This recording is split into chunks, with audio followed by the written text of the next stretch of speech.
This is a special edition of News Right Now on real estate. Today's date is 05/16/2020. This week we have taken a suggestion to go get a microphone, and at the end, you guys can tell me what you think. As you can see, my microphone is right over here. Daphne has one too. Show us yours, Daphne. Right here. Okay. Great. So we have officially created our custom merch. Daphne and I are wearing some right now, right, Daphne? There you go, yep. And as you can see, mine right here, a nice little logo and my name underneath it on our custom merch. It looks very nice. Don't you like it, Daphne? Yep. Yep, okay. So it is super simple to buy. Right now, you guys can go to shop.spreadshirt.com /news right now, news right now, and it'll be there. Here, let me show you guys a bit of what it looks like. Right now we have 3 days for you to get 15% off. Let's look at it together. Here we go. We have all kinds of great stuff. Sorry about all of our hats are unfortunately out of stock. We have mugs, aprons, shopping bags on our quest to be, good, better for the environment. We have mugs that are sold out.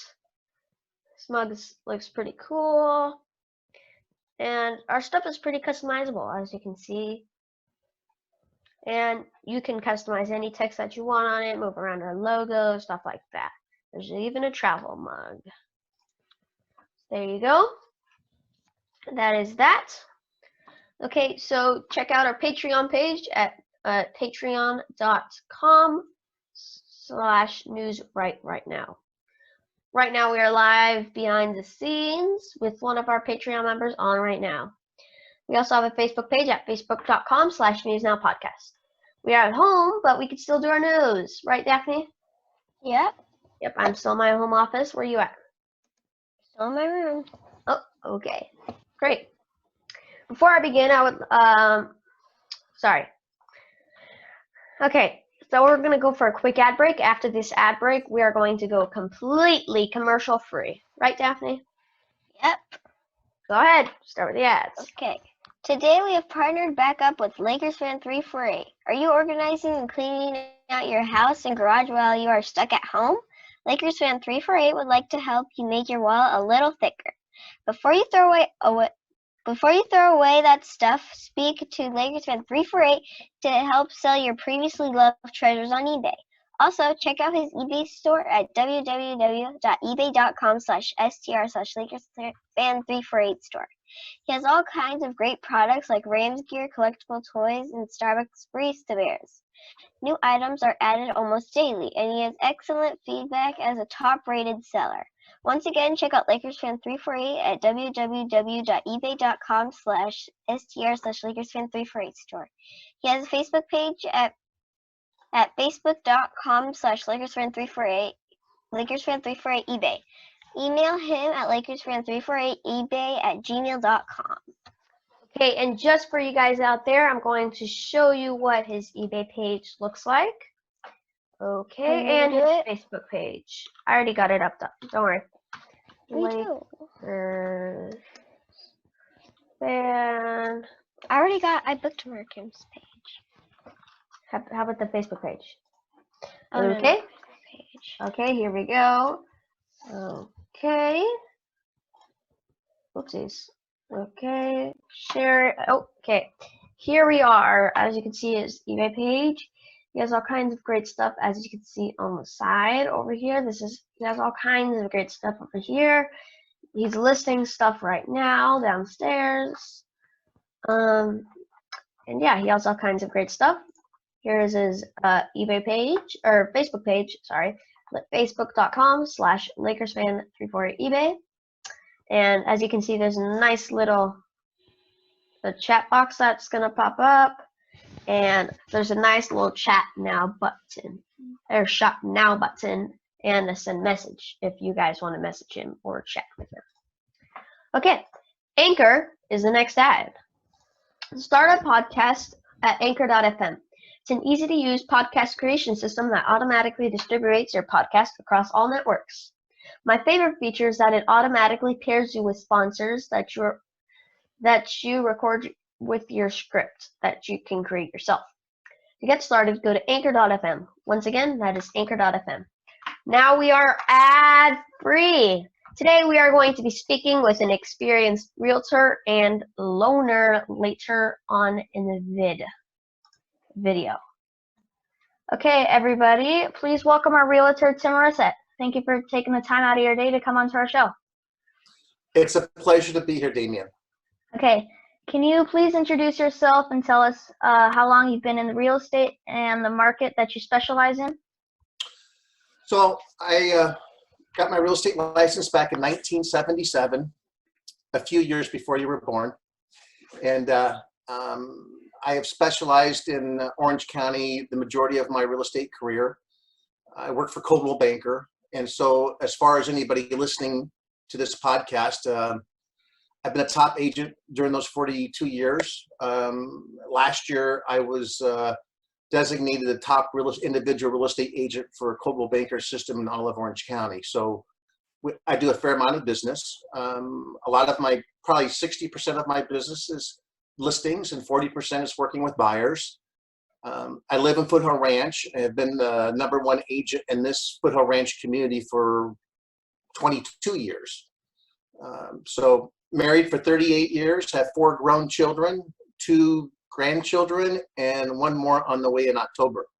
And so, yeah, living a dream here in Southern California.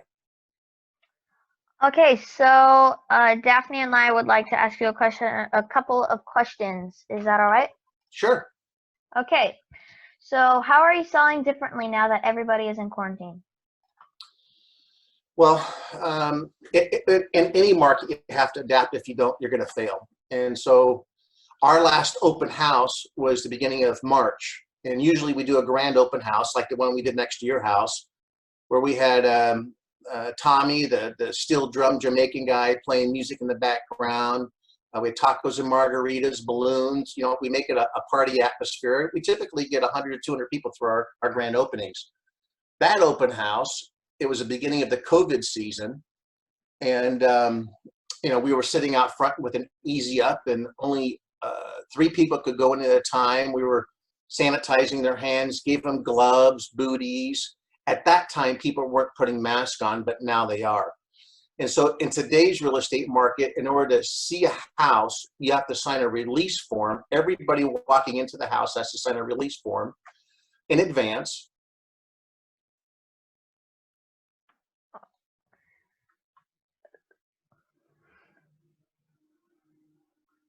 Now, everybody entering the house has to sign a release form as a precaution. And only 3 people are allowed in the house at a time. So an agent and then 2 people. We don't usually like to have children in the house because only the necessary people need to be in these houses at this time in order to not spread the disease. And so as far as showing houses, we also have increased our digital presence. I use a 3D Matterport now that I wasn't using before because I really didn't need to. Most good agents will do a virtual tour or a drone tour. Now we're doing specialized virtual tours while I'm in the house, talking about the house, opening up cabinets, showing people what they could do to the house. And these are for buyers who can't actually go to the house. Maybe they're pregnant or they have some pre-existing health condition and they're worried about going into anybody's house. And so we do these virtual tours where it's more of a customized tour. And so, you know, everybody has to adapt. And what I try to do is each showing, I try to be at the house out front to talk to the people about the house because each house has different aspects to it that people don't know about unless you're there explaining it to them. But we all keep our distance and we're all trying to be safe. And we're all trying to help I have sellers that have moved and they're out of state and they have a vacant home. You just can't sit there and do nothing. So we're doing everything we can for our sellers to move their properties. Okay.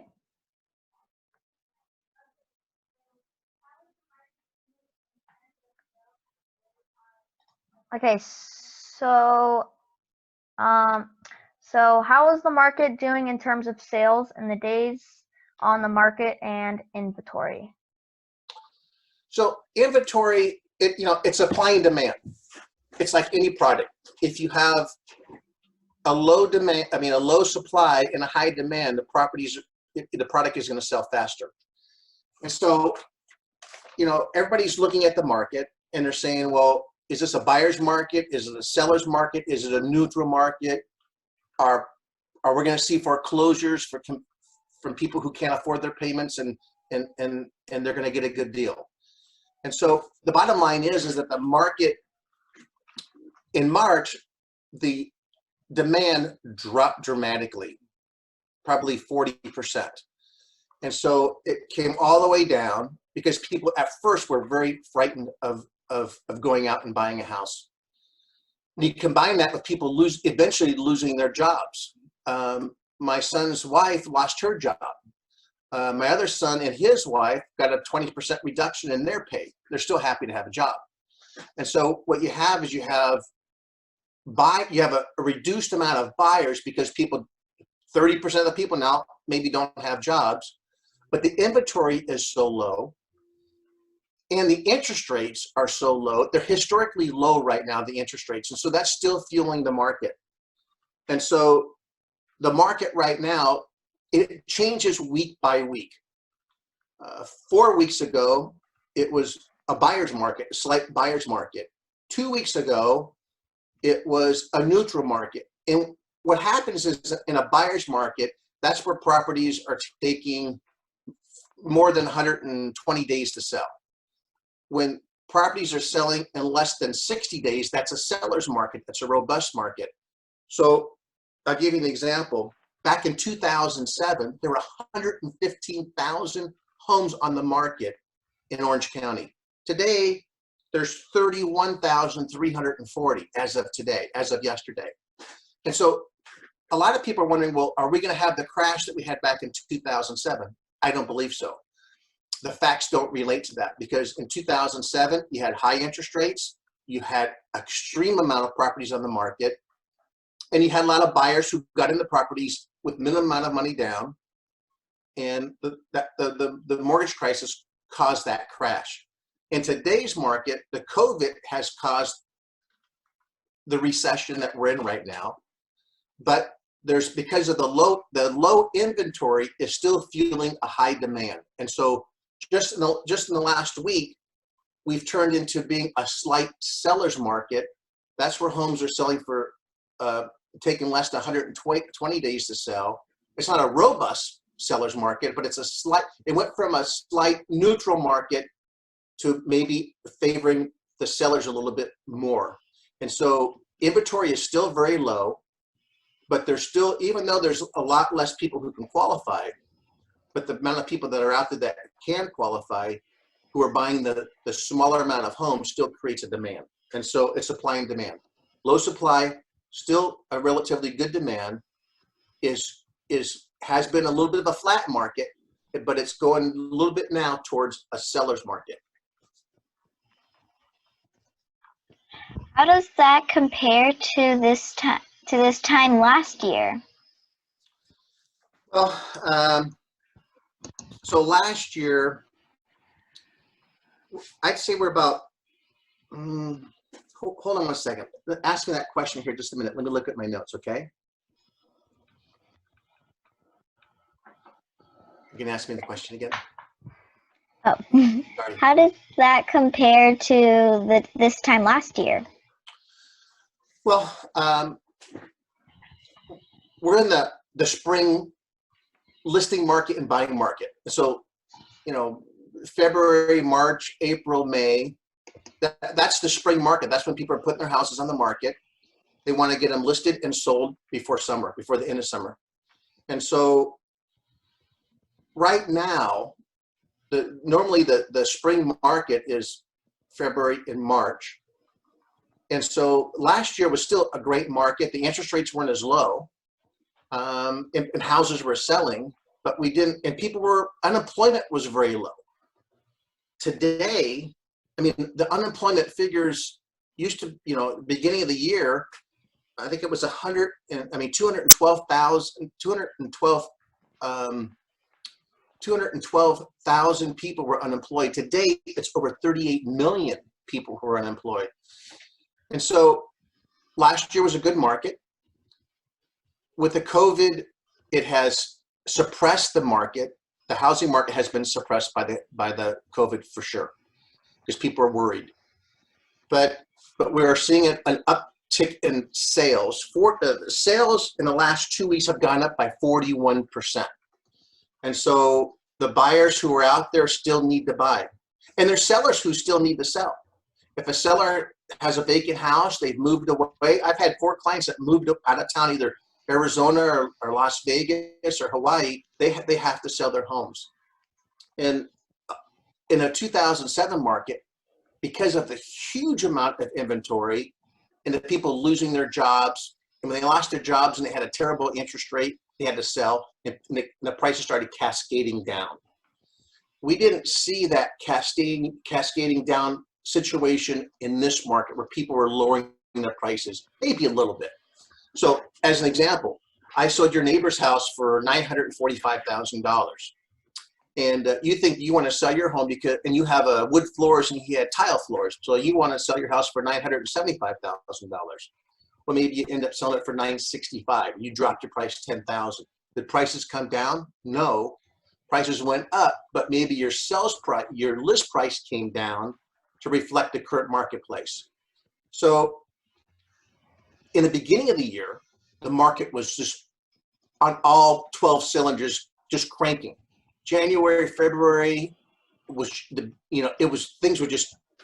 was a high rate of sales, high rate of demand. And then starting March, things just dropped right off. But now we're seeing a V. It's not the U approach. We're seeing a V where prices, where activity starting to go back up again rapidly. And the days on market is starting to go down also. That's why it's reflecting more a slight seller's market. And so the marketplace today is not the way it was last year. It's not as robust, and definitely not as robust as it was in January and February. But we're starting to go back up again. People are starting to go out there and buy, and the inventory is still very low. Typically, this is the time when people are putting their houses on the market, where we've got, a third of the houses that are normally on the market right now. And that's even though we have less buyers out there, the buyers that are out there are still a high demand for the properties that are out there. And so if you're a seller and you're thinking about selling the house, if your house is in great shape and you price it right, you're still going to sell it, in what I see, in less than 60 days in this area that we're in right now. How does that compare to the 2008 stock market crash? Okay, so we just briefly went over that. So the 2008 market crash, it was fueled by lenders who gave loans to buyers who should have had loans in the first place. And I myself bought a secondary home with 10% down. It was a rental. I should have never gotten that loan. Okay. And in 2008, the market dipped 40%, and I was upside down. I mean, I owed more against the house, and it was worth for almost 10 years. A lot of people would have short sold the house or try to do a loan modification. So back in 2008, when it was the people who couldn't afford their loans because they had a high interest rate on the loan, they walked away from the houses, and that caused an immediate decrease in values.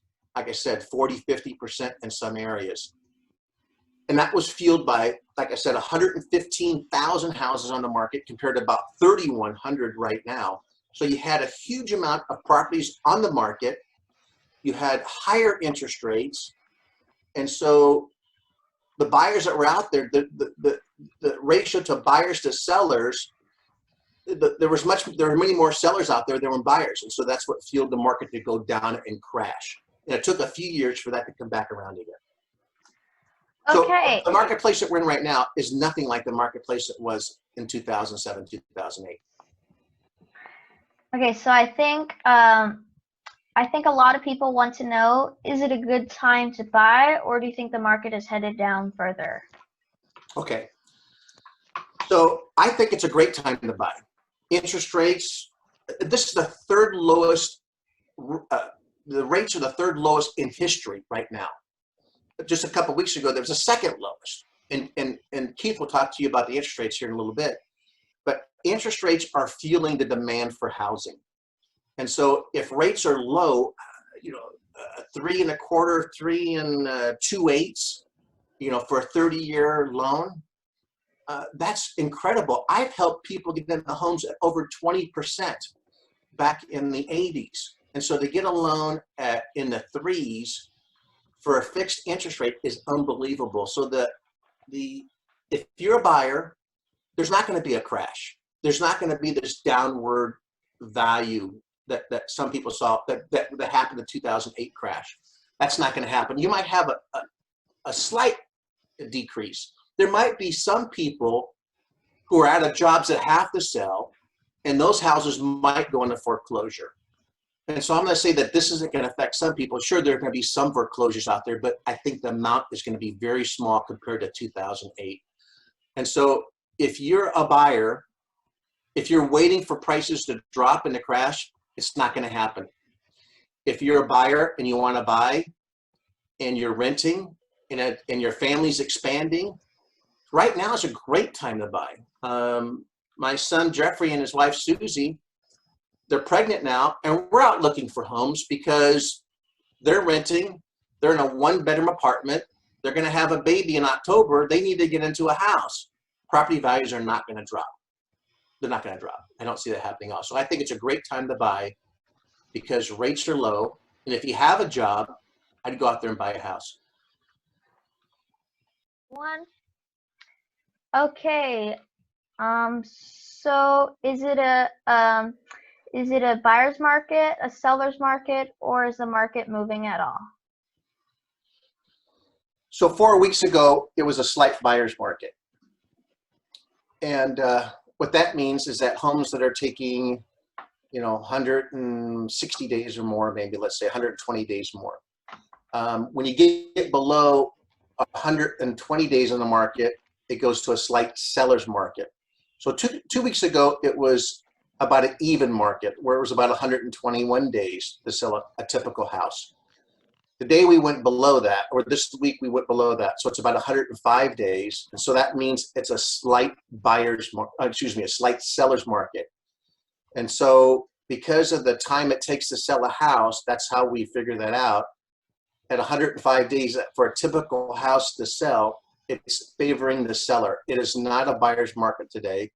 It is slightly going towards a seller's market, but that doesn't mean it's not a great time to buy. Okay. Are you selling an increase in days to close right now? Days to go on the market are to get your home in the escrow, or days that were in escrow? And to close it completely. Yeah. Your average escrow is about 30 days. With the COVID-19, things have slowed up slightly, with doing inspections. People aren't, everybody is taking a little bit longer maybe to process everything. But, a typical escrow is 30 to 45 days. And so the time to close a transaction hasn't really changed that much. Okay. So are you seeing more primary house buyers or investment buyers? I would say that we're seeing people, end users, people who are going to buy the house and live in it. That's what I call an end user, what you're calling a primary buyer. And so I'm just looking at our last, 10 sales.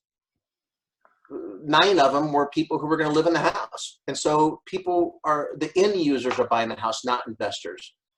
Years ago, maybe 6 years ago, we had a lot of foreign money come in, a lot of Chinese cash buyers. That all dried up when China kind of put the crimp on people pulling money out of their country. And there was a lot of investment back in the day, about 5 or 6 years ago. That has mostly dried up. And we're seeing more, almost all end users from what I can see right now today in my marketplace. What are interest rates like right now, and has that affected your business one way or the other? Well, interest rates are at an all-time low, Back at the end of World War II, when veterans are coming back from Europe after defeating the Germans, interest rates were 4%. That was low. And back in the 80s, I sold homes to veterans coming back from Vietnam. They were, they were back, but it up to 20%. And so interest rates today on a fixed interest rate, they're in the low 3s. And so because of the low interest rates, that is driving a demand for buyers. So the lower the interest rate, the more property that the more expensive a house that a buyer can purchase. And so the low interest rates are fueling the rebound in this marketplace that we're seeing right now. Okay, is there anything else that you would like to add for our viewers? Well, I think if you're a seller and you need to move, today's a good time to sell. There are still buyers out there selling. There's still buyers out there buying. And if your house is priced right and it shows well, it's a good time to sell, if that's what you want to do. And if you're a buyer, with the interest rates being at a record low, it's a good time to buy. So depending upon your situation, I think it's a good time to sell, and I think it's a good time to buy. And that's crazy to be able to say that, but I think, finding the right house, when property values go up, interest rates are going to go up. And so I think it's a great time to do either right now. Okay, before we let you go, how can people get in touch if you would like to buy or sell their home? Okay, well, that is a great question. They can get a hold of me at tim@timmorissette.com. So it's TIM@TIMMORISSETTE.com, tim@timmorissette.com. My cell phone number is 949-412-2233. Again, that's 949-412-2233. I sell condos from in the 3s to, we just closed a $1.5 million house down in Laguna Niguel. That took 2 weeks to sell to a cash buyer. Now that's a cash buyer who's going to flip it and rehab it. And that's rare. It's rare for my inventory. My average sales price in this area is somewhere in the 8s, which it seems extremely high to some people, depending on what area you're coming from in the country. But yeah, get a hold of me, Tim@timmorissette.com, or 949-412-2233. Okay, well, thank you so much. Thank you so much, Tim, for coming. Yeah, hey, to our listen, show. you guys are great. It's incredible, and thank you so much for inviting me. Have a great day. Okay. Bye. Bye-bye. Thanks for coming. And now, please welcome lender Keith Murphy. Hello, hi Keith, and thank you for coming on our show. I appreciate you guys having me. The pleasure is all mine. Okay, can you please introduce yourself and how long you got into the mortgage industry and how long you've been in it? You betcha. So I have been a mortgage professional now for 26 years. And the current position I hold is as a branch manager for Essex Mortgage, which is a local mortgage bank here in Southern California. We're actually right next to Disneyland. Most of my clients are referred to me by realtors like Tim Morissette, and I specialize in working with first-time home buyers and educating them on the process of buying a home, along with the dynamics of the mortgage market helping them analyze all their different mortgage financing options, helping them select the best interest rate and best loan structure, whether it's a conventional loan, jumbo loan, FHA loan, or VA loan. We also teach monthly classes to the general public, which you two are invited to. You can register for one online at freehomebuyingclass.com, and we do those every month. Right now, actually, I should say, the shelter-in-place rules prohibit us from doing the class live, but as soon as those warnings are lifted, we're going to be doing them live again. We have local restaurants, so you can come in, it's free, and get a nice dinner, a workbook, and a good education or presentation. Okay. How is business with the current interest rate? What is the current interest rate, or what's business like? What's What's business? business like? Business has been very robust. So as you probably can imagine, after doing this for 26 years, I've got quite a few clients in my database, over 2,500. And like Tim Morris said, I have about 65 to 70 realtors that refer me on a consistent basis. So I'm just going to put some numbers to your question. On an average day, I would get 1.5 to 2 referrals a day, whether that's somebody who wants to buy a home or already owns a home and wants to refinance it to get a lower interest rate and payment. Over the last 60 to 90 days, with these interest rates being so low, basically hitting record-setting lows, we're getting between 8 and 10 referrals a day. So business is up somewhere between 300 to 400%, and it's mainly driven, I think, because the rates are low and shelter-in-place rules has people working from home. So I think they've got a little more spare time on their hands to look into, hey, would it make sense for me to refinance? And so I think that's part of the reason for the spike in volume as well. Okay, are you seeing more refinances or more purchases? Oh, definitely more refinances. Myself and the team that supports me, we are a purchase-driven mortgage professional team. So we're all about catering to the realtor and, again, that first-time home buyer or move-up buyer. Generally speaking, that's about 80 to 85% of all of our funded volume per month. But right now, that's kind of flip-flopped because the buyer demand, you guys, hasn't gone away. It's just that there's less inventory out there for them to buy. And then you couple that with the fact that interest rates are at all-time lows. Everybody who's got an interest rate above, say, 3.75 is looking into refinancing right now. So 80% of our business right now, is refinances, and it'll probably stay that way, I'm guessing, for the next couple months until the shelter-in-place rules are lifted, more people are comfortable listing their homes for sale. I think that's the big problem right now, is a lot of people that want to sell, either to move up or step down, they don't want a bunch of strangers coming through their house. They're scared. So I think this summer we'll see our numbers go back to normal once there's more inventory.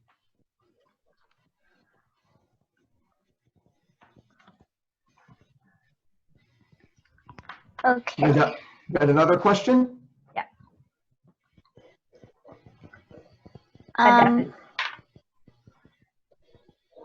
Okay, so how do you go with signing docs in the COVID-19 era?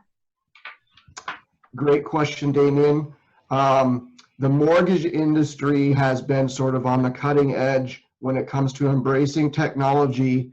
For the last 10 years and then for the last 5 years, it's really ramped up even more. So I'll give you an example.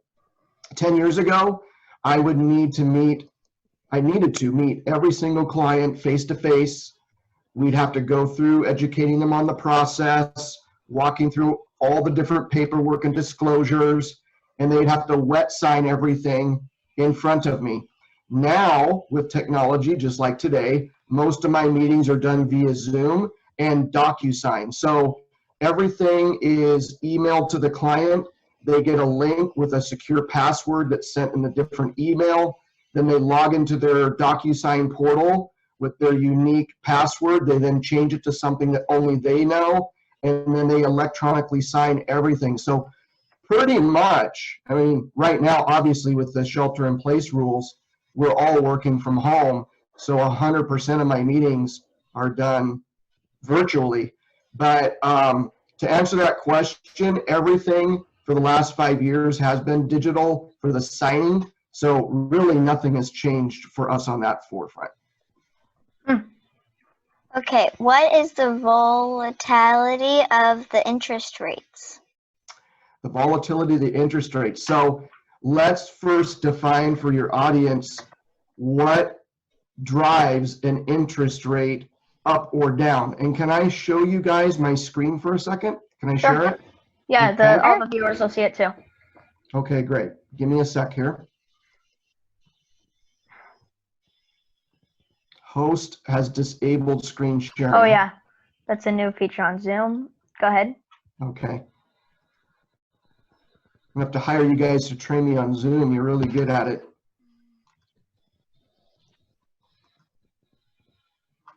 Okay, can you guys see my screen now? Yep. Yes. Okay, so I'm gonna make this just a little bit bigger, I hope. So Yeah. this is a chart from Friday, so yesterday, a one-day chart of the mortgage-backed securities coupon for a 30-year Fannie Mae fixed-rate mortgage. So when a bank like us securitizes a loan, we need to figure out a way to get our money back to make another loan. So we securitize all of our loans to Fannie Mae, Freddie Mac, or Ginnie Mae, and they insure that transaction. We own that loan. We actually service the loan, but we need to sell the security instrument. It's a bond to an investor so that we can get our money back to make more loans. It kind of works like that. So interest rates are driven by supply and demand. And when you guys, you know, maybe you have it at your age, but for certain in high school, college, when you're taking Economics 101, you're going to learn that the price of every good is driven by two things. It's supply, meaning how much of the product that you want is there, and what's the demand for the product. So it's a supply-demand ratio. So what this chart, you guys, is showing you in one day what the demand was for, or the price was for, a mortgage-backed security. So if you wanted to buy and invest in a 30-year mortgage, all I want you to notice is in one day from the time the market opened to the time it closed, this is the price volatility. And when the price of a mortgage bond goes down, the interest rate goes up. It's an inverse relationship. And, Now, yeah, go ahead. for the podcast listeners that are watching and they can't see the video, basically it went from 103.69 at 12 o'clock it went to 103.56, and then when the market closed it was at 103.44. Right. Go ahead. So as those bond prices, as Damien just explained, go down, the interest rate goes up because it's an inverse relationship. So let's now just take a quick look at a 5-day chart. So it looks pretty volatile. To answer the question, you know, what's the volatility look like right now with mortgages? It's pretty volatile. There's a 5-day trading chart, but let's take a wider lens on it. This is the last 30 days. So in the last 30 days, the price was at one point 104.3 to market close on Friday was 103.82. So on a percentage basis, it's not very volatile. The reason I showed you guys this screen, and I'll stop the share here in a second, is a lot of people don't know. They don't understand that the interest rate on a mortgage loan, it changes by the hour every single day, Monday through Friday, while the market's open. It's going up and down, just like a share of Apple stock or Home Depot stock or McDonald's stock. It's driven again by what someone wants to pay for it and how bad they want to own it. So let me stop my screen share here. For a quick basic follow-up question of what you just showed us, what is about the best time of the day to finance? based on the rates?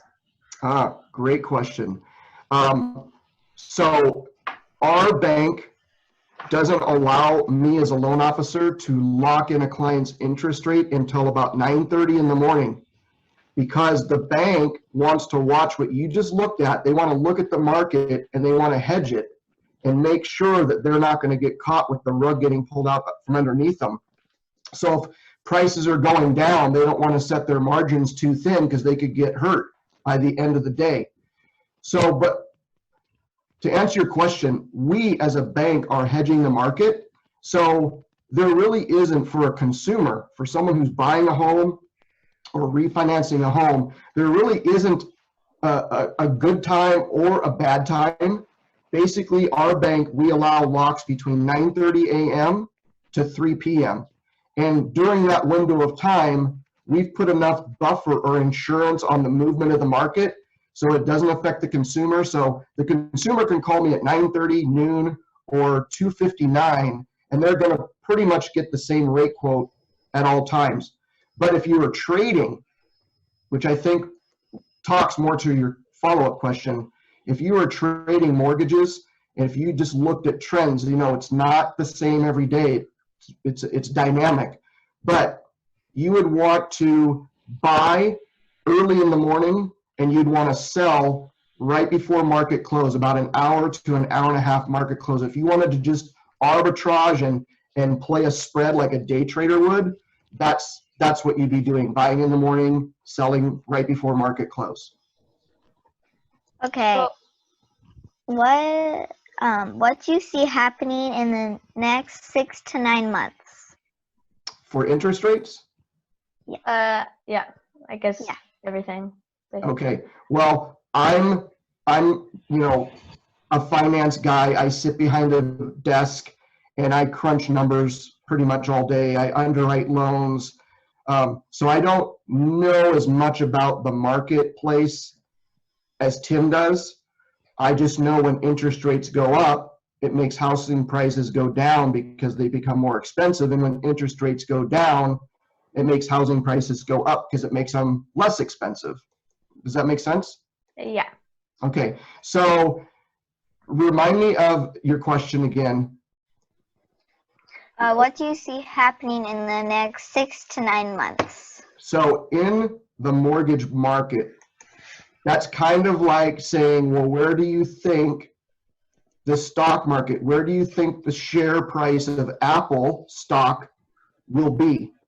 So it's hard to answer because there's so many news items and different market forces that, I'm going to use Apple for a second, that affect that price.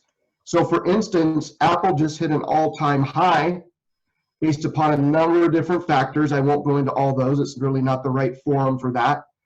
But on Friday, the United States of America stepped up its trade war rhetoric with China, and China put out into the news waves towards the end of the day on Friday that they may deem all U.S. companies doing business in China as unsafe and block them. Well, Apple gets 30% of their sales from China. So can you imagine what would happen to Apple stock if they put that in place, if their sales dropped off by 30%? The point is, we don't know what that's going to look like. There's no crystal ball.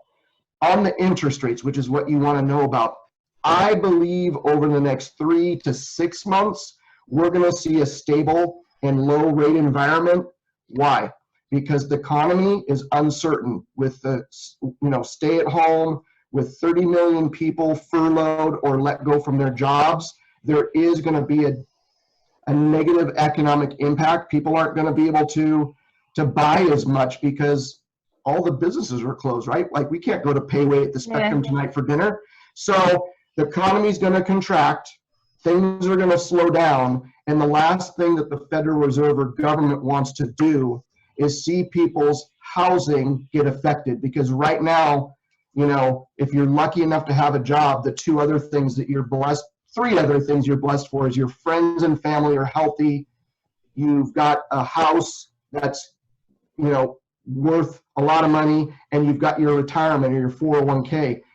When consumers in a turbulent economic environment see their house price go down and they see their 401k go down and they're worried about their jobs, they spend even less and the economy slows even more. So I believe because of that dynamic, the government's not going to let the rates go shooting up. So I think, Daphne, to your question, rates are going to remain stable. But I just can't stress enough how dynamic it is, and there is no crystal ball to predict that. Okay. How do you set yourself apart from the other large and small mortgage brokers? Okay, well, to define for your audience, let's talk about what a mortgage broker is and what I do, because they're two different things. And I was a mortgage broker for 13 years here in Foothill Ranch. A mortgage broker means you don't work for anybody. You know, you're independent. You get licensing agreements with all the different banks that you want to do business with. And then when your clients come to you for a loan, your job is to go out and find them the best terms amongst all the banks. I gave up that business because you lose control of the loan file. So everything with business, right? Every business is all about the customer experience and what they feel it was like at the end. And if it's a bad experience, they aren't going to do business with you again. If it's a good experience, they're probably going to do business with you. So I quit as a broker and I'm a W-2 employee of a bank.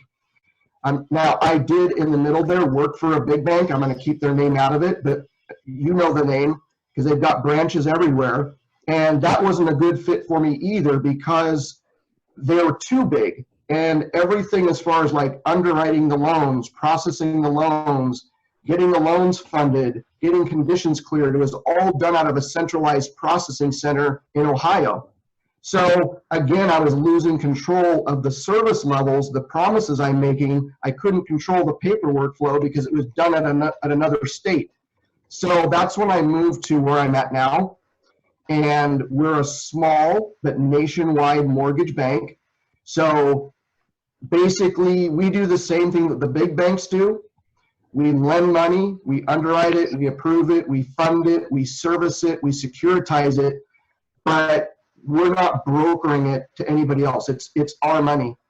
And for the listener and people that are watching, the big difference is on a big bank, you probably aren't going to get your loan funded as quickly as I can. So example, because the refinance volume's up for everybody, I'm being told by my clients, because they check with their banks, they check with their credit unions, then they call me, they're saying that it's taking 60 to 90 days or more to get their refinance closed, whereas with me, I'm getting them closed in about 21 days or less.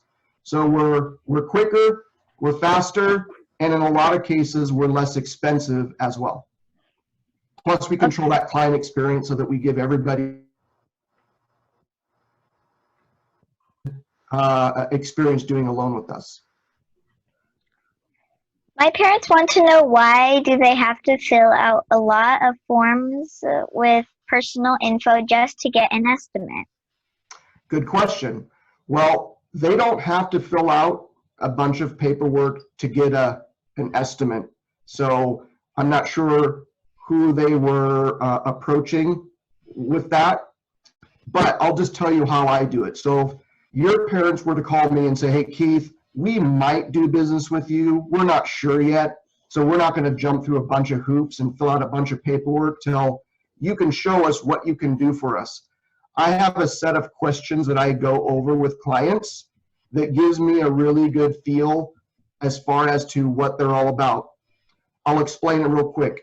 I need to know what kind of property they're in. Is it a single family, a condo, a townhome? Because townhomes have higher interest rate than houses, okay? I need to know what they owe on that house, what the house is worth, whether they're looking to pull out equity like cash to pay off a car, or they're just trying to get their payment down, which is called rate term. And then I need to know their FICO scores. If I know what kind of property, what the loan amount is, what the value is, what the credit score is, and what their goals are with the loan, meaning cash out or rate term, I can give somebody a written estimate within 15, 20 minutes. And if they like it and they want to move forward with me, then I'll have them go through the paperwork process. And once I've validated that, what their job is, what their credit looks like, what they earn, what their savings looks like, once I see the big picture, I call it dumping out all the puzzle pieces and turning them face up and then putting the puzzle together, then I'll call back and say, okay, the quote that I gave you was 100% accurate. If you'd like to move forward, I will guarantee, and I put that in writing. I don't know that other banks do that. I guarantee in writing that the numbers will not change before closing. And if they do, our company will eat the difference so that the consumer, your parents, aren't ever taken advantage of by somebody who lowballs them on something that's not really realistic and then tries to change it up at the last minute when they've gone through all that paperwork and done an appraisal and they're trying to close. They don't want to be hit with any surprises. So we protect our clients that way, that if you say this is going to work for you and you want it, we will guarantee it not to change at closing. Okay, before we leave, how can people contact you? Oh, thank you. So they could go to my website, which is www.goteammurphy.com. And that's where you can find all my contact information. You can also email me at Keith, Keith, at goteammurphy.com. And then, you know how it is, this little guy's with me all the time. So you can text me or call me at 714-309-1140. And just mention, if you're seeing this video or you're listening to this podcast, mention that Damien and Daphne Bart, that's how you heard about me. And I will offer anybody who's listening a 50% off of their appraisal if they end up doing a loan with us. Wow, that's a big discount. Yeah. Yes, sir. Well, thank you for coming Thank on. you our for- show. Yeah, coming on. Yes. You know what? I'm really honored that you guys had me. And I was totally taken off guard when I saw you guys at first. But you guys act more professional on this Zoom than many of the 30 and 40-year-olds that I'm on calls with a lot. I'm on Zoom all day now. And you guys are doing a really good job. So congratulations to you guys and good luck with your show. And if you ever want to interview me again or talk about other topics, you just let me know. Okay. Okay. Thank you. All right, guys. Thank Have a you. good weekend. Bye-bye. All the Bye. links that Keith just Oh. mentioned will be in the show links down below in the bottom of this video. Bye. You Go ahead. want me to mention that? Oh no, I'm just letting the people know that all the. Okay. Great. Okay. Bye. Bye, guys. Bye. See you later. Okay, before we go, we're going to ask our Patreon members that are on right now if they have any questions. If they have any questions, they're going to turn off their camera and unmute themselves.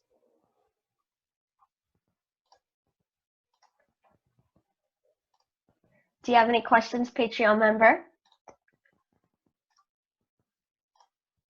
Hello. Hello, I do not have Patreon. any questions yet. Maybe at the end of your broadcast, I might. Okay. Okay. Great. So let's see here. Where are we at? Right. Okay. So thank you for watching. At home, we have officially created our custom merch. As you can see, we're wearing it right here. Yes.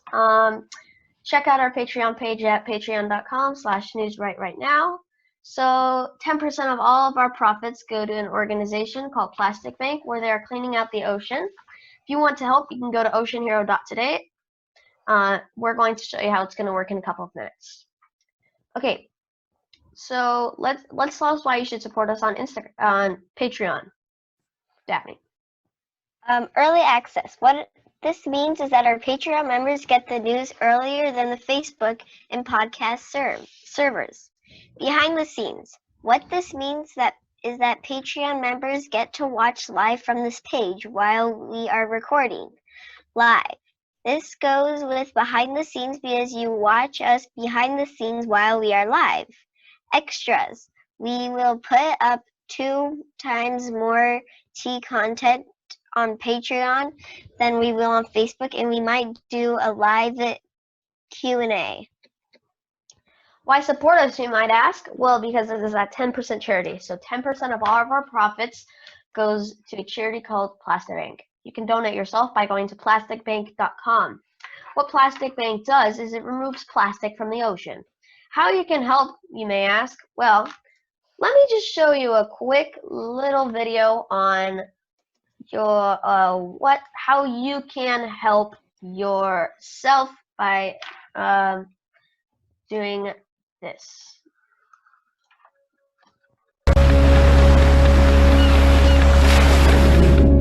Wait, hold on. Sorry. Here we go.